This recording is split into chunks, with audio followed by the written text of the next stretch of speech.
From Democratic presidential nominee Kamala Harris, more tough talk on the border. As president, she will hire thousands more border agents and crack down on fentanyl and human trafficking.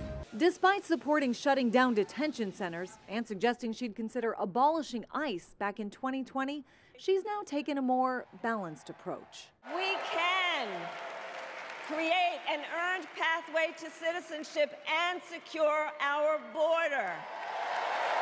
Harris promising to sign the bipartisan border bill, called too conservative by some. The lack of support among Republicans at Donald Trump's urging led to its failure. The motion is not agreed to. Still, some progressive Democrats remain concerned about the pivot. In very many ways, we've ceded ground to Republicans, especially around immigration. They have the tendency of talking about it in an incredibly fear-mongering and inhumane way, and I don't think that it's wise that we join them in that. Following executive orders signed by President Joe Biden restricting asylum claims, the last few months have seen major declines in the number of encounters at the southern border.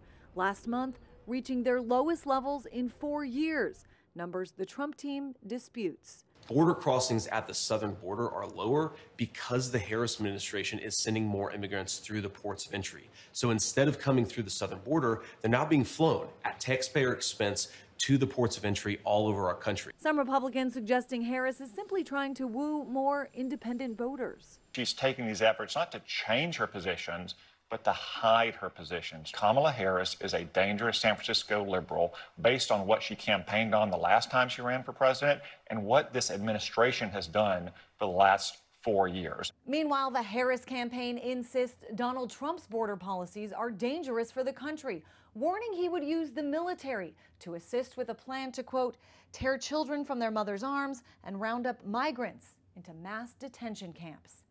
I'm Christine Frizzell reporting.